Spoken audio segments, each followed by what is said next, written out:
다음은 병원성 세균 A에 대한 백신을 개발하기 위한 실험입니다. 백신은 이제 항원을 좀 약화시키거나 하는 걸 얘기하죠. 자, A로부터 두 종류의 물질 기억과 니은을 얻었습니다. 병원성 세균으로부터 얻은 거예요. 그 다음에 유전적으로 동일하고 A와 기억과 니은에 노출된 적이 없는 쥐를 5마리 준비합니다. 노출된 적이 없다는 건 만난 적이 없다는 얘기고요. 그럼 방어작용을 해본 적이 없으니까 이 친구들은 A와 기억, 니은에 대해서 항체도 없고 형제세포도 없고 기억세포도 없을 겁니다.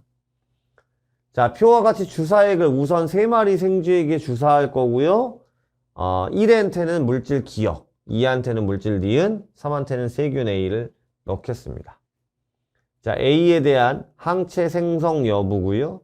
지금 보시면 항체가 생성됐어요. 살았네요. 몰라요.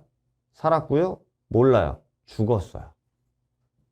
항체 생성 여부를 내가 니은을 집어넣었을 때 항체 생성 여부가 생성이 된다는 걸 알았고요.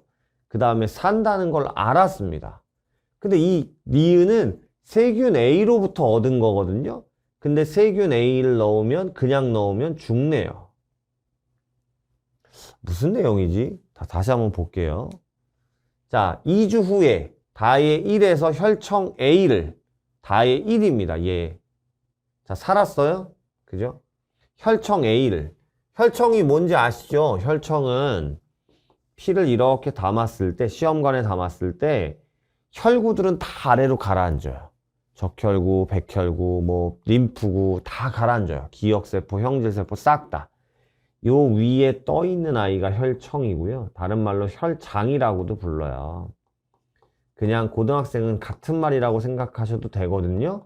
여기에는 물론 가벼운 물질, 물 포함해서 있지만 그냥 여러분은 고등학생은 여기엔 항체만 있다고 생각하시는 게 문제 푸는데 훨씬 더 도움이 돼요.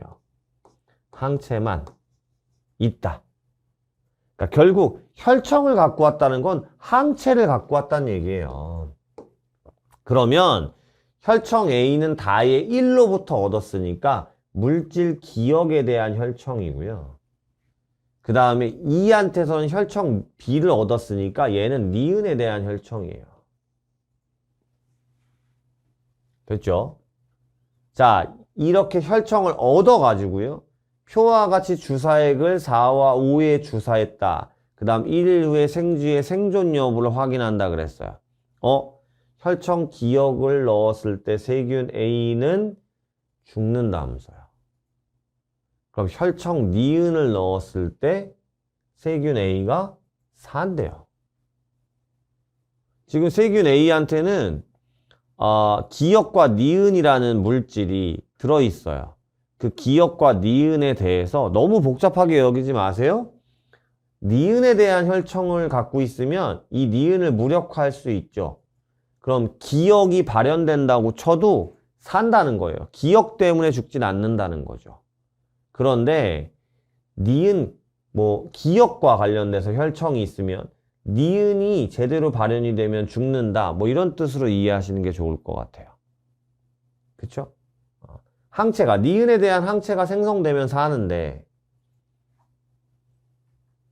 자, 우선 이에 대한 설명으로 옳은 것만을 보기에서 있는 대로 골라라 그랬고요. B에는 형질세포가 들어있느냐 그랬는데, 혈청에는 아까도 얘기했지만 세포가 들어있진 않아요. 그죠? 그건 다 밑에 있는 혈구에 있는 겁니다. 그래서 기억은 틀렸고요. 자, 다의 2입니다. 얘입니다. 체액성 면역 반응이 일어나냐 물어봤어요. 당연한 얘기지만 항체가 생성됐고요. 얘가 살려고 하면 당연히 물질 니은, 얘가 항원으로 작동할 건데 얘랑 항원항체 반응이 일어나야죠. 자, 디귿, 마의 5에서는 2차 면역 반응이 일어나냐? 마의 5는 한 번도 세균이 들어온 적이 없는 친구고요. 이제 우리가 혈청 넣어주고 세균을 넣어줬단 말이에요. 그럼 2차 면역이 일어나면 안 되죠. 2차 면역은 한 번 들어온 적이 있어서 기억세포가 있는 상황에서 재침입하게 됐을 때 기억세포가 형질세포로 분화해서 빠르게 항체를 생성하는 게 2차 면역이잖아요. 그죠?